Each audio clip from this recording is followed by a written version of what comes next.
Señal directa.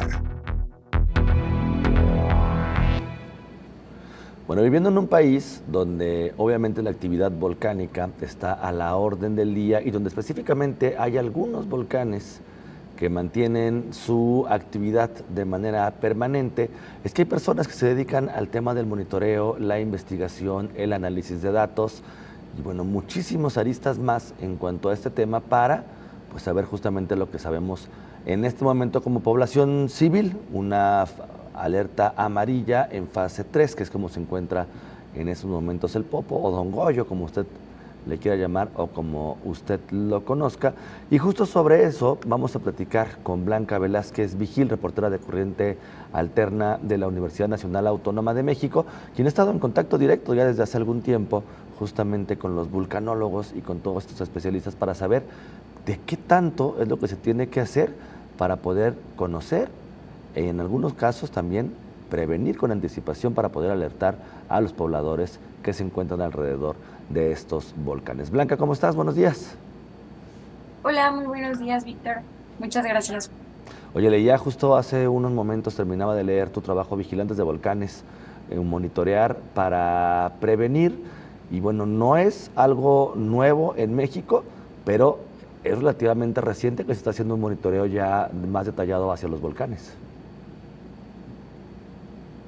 Bueno, el monitoreo, por ejemplo, del volcán Popocatépetl empezó desde su reciente actividad de Ujú. 1994 y desde entonces ha ido en aumento. Los instrumentos, la cantidad de proyectos que hay hacia el monitoreo de este volcán ha ido aumentando con el paso del tiempo y cada vez tenemos más conocimiento.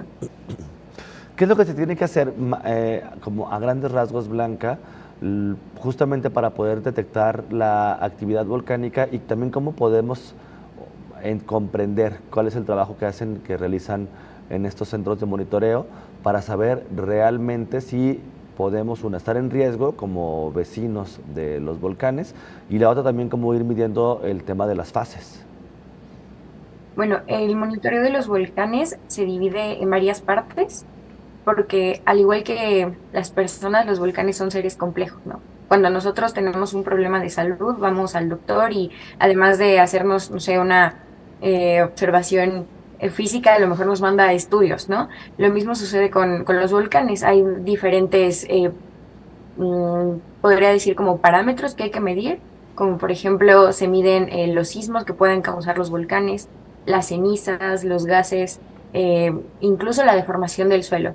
Entonces hay varios instrumentos y son varios expertos o expertas que están en constante análisis de estos datos. El monitoreo de los volcanes se tiene que hacer 24/7, es decir, no puede haber una interrupción.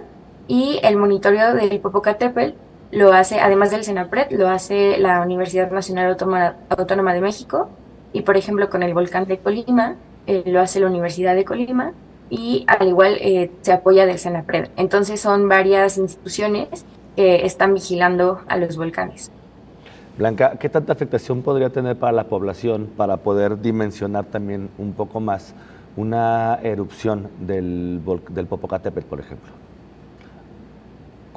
¿Perdón? ¿Cuántas comunidades, cuánta población se podría ver afectada en caso de que no existieran este tipo de monitoreos volcánicos a los alrededores del Popocatépetl?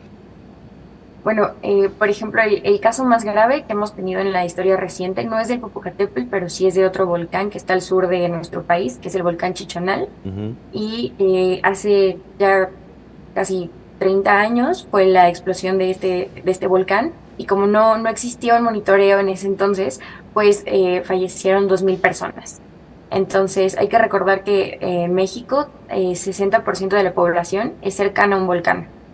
Tal vez no en las zonas de mayor riesgo, pero sí es importante tener un monitoreo constante para poder alertar a la población y sobre todo para tomar medidas preventivas. ¿Cómo podemos saber cuáles son las variantes que se tienen que tomar en cuenta para los diferentes niveles de alerta y fases que maneja cada nivel de alerta? Por ejemplo, en este momento nos encontramos en alerta amarilla, en fase 13 del volcán Popocatépetl. ¿Esto qué puede significar y qué se requiere para pasar a alerta roja, por ejemplo? O bajar a fase 2. Bueno, El cambio de fase se determina, lo determinan un comité de científicos y científicas, más o menos son de 10 personas que llevan ya bastantes años analizando el volcán y trabajando y haciendo estudios. Entonces, actualmente están en sesión permanente y ahorita, por ejemplo, tenemos la caída de ceniza. Ujú. Pero ayer en conferencia de prensa comentaba el doctor Robin Campion, que es uno de los integrantes de este comité, que esta caída de ceniza no ha llegado a niveles como por ejemplo en el año 2012 o 2013 o en el año 2000. Entonces el cambio de fase va siendo, por así decirlo, gradual y lo determina este comité asesor.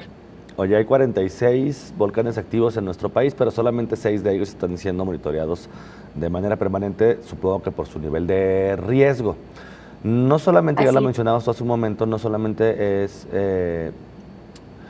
una sola instancia la que se encarga justamente de monitoreo, sino también tienen que ver las diferentes universidades que se encuentran cerca de estos volcanes. ¿Cuáles son las condiciones en las que se encuentran los vulcanólogos en el país en cuanto al tema de equipamiento, en cuanto al tema de capacitación y en cuanto al tema también laboral para poderle dar atención a los volcanes estas 24/7?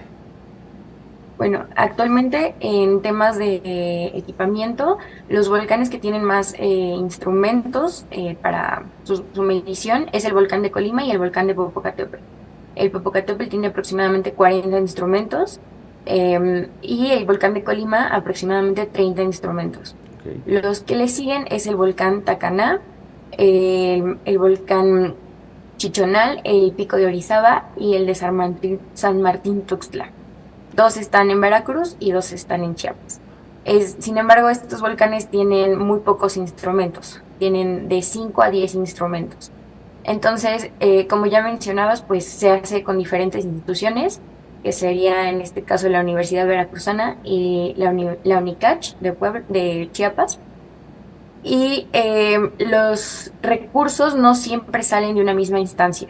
En Ujú. algunas ocasiones los instrumentos se adquieren por algún proyecto con el gobierno y protección civil, en otros casos por algún proyecto de CONACYT, e incluso se han hecho colaboraciones con universidades y instituciones de otros países para adquirir estos instrumentos, Oye, las lo medidas. cual dificulta muchas veces porque hay que estar buscando constantemente el financiamiento, ¿no? Ante un tema, me llama la atención porque, como bien lo señalabas tú hace también unos momentos, al menos el 60% de la población en México es vecina de un volcán, en mayor o menor distanciamiento, pero es vecina de un volcán.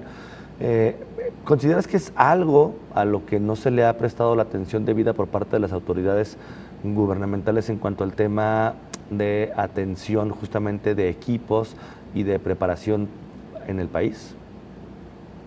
Mm, Bueno, yo creo que se ha hecho una gran alianza entre Senapred y las universidades que se dedican a monitorear estos volcanes.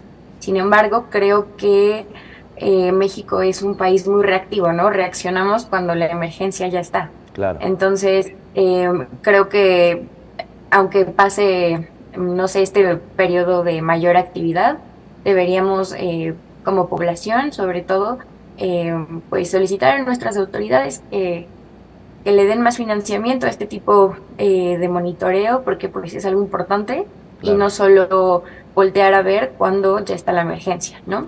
Bueno, pues ahí está Blanca Velázquez, reportera de Corriente Alterna de la UNAM. Te agradezco muchísimo el haber platicado